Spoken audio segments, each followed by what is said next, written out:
Exclusivo, a Polícia Federal abriu inquérito para apurar suspeita de fraude nas eleições de Caxias, no interior do Maranhão. Relatórios mostram que urnas eletrônicas foram violadas, mesmo depois de lacradas. Um vereador não teve o próprio voto computado. Especialistas que analisaram os relatórios afirmam que o sistema eleitoral brasileiro não é seguro. Eu votei, apareceu a cara do vereador, mas da candidata não apareceu. E eu disse assim, eu digo, olha, não está aparecendo a candidata aqui não, já está votado. Eu disse, eu vou votar de novo, não, já está votado. Porque você vai votar com a sinceridade, com a honestidade, tá vendo? E não acontece a honestidade que você está fazendo. É o que pensa boa parte do povo de Caxias, cidade no interior do Maranhão, a 370 quilômetros da capital, São Luís, quase na divisa com o Piauí. Este candidato a vereador teve 168 votos na última eleição, mas na quarta zona da sexta sessão eleitoral, nenhum. Curioso é que ele vota lá. O senhor tem certeza que não errou o número? Com certeza. Marcilene foi fiscal voluntária em uma sessão eleitoral. Muitas vezes eu falava, pois se não compareceu a foto, você não pode confirmar. E a pessoa às vezes não confirmava, voltava sem votar, entendeu? E outras confirmava e não sabia quem era. E os mesários? Isso que eu falei, ele só dizer, você votou no número certo e votei, pois então confirma. Quando saiu o resultado, o espanto. Em casa, 15 pessoas votaram em uma mesma vereadora, mas a candidata da família não recebeu um voto sequer. Eu daqui votou tudinho, não sei aonde foi. Em regiões mais afastadas das grandes capitais, a situação é parecida. Muita gente desconfia do destino do voto. A dificuldade é ir além da suspeita. O sistema eleitoral brasileiro é baseado em ciência e tecnologia, bem distante da realidade de quem vive aqui. Nestas casas, no interior do Maranhão, não há saneamento básico e a vista é a terra batida e um lixão.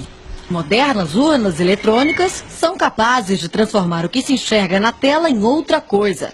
É o que afirma quem entende de tecnologia e informática.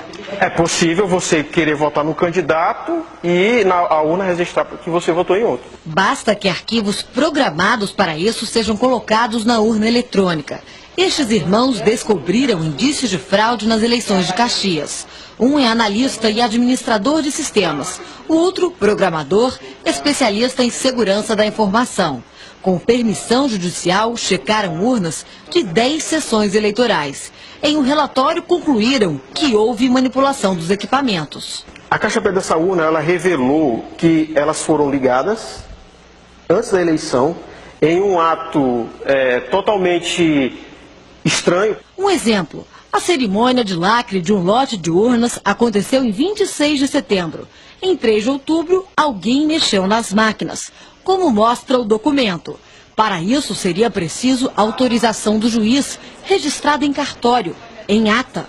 Não, no dia 3 é muito coletivo, porque aqui na pasta não tem.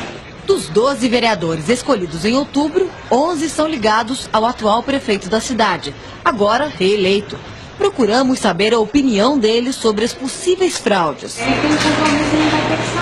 Esta é a lista de códigos digitais de uma urna no dia 15 de setembro. 10 dias após as eleições, os arquivos eram outros. Se houver algum problema externo da Justiça Eleitoral, certamente está caracterizada a violação. Pedimos para 2 especialistas de São Paulo analisarem os papéis e os relatórios. Alexandre Hashimoto é mestre em Sistemas Integrados, Microeletrônica e em Tecnologia pela Universidade de São Paulo. O programa foi totalmente alterado antes das pessoas votarem.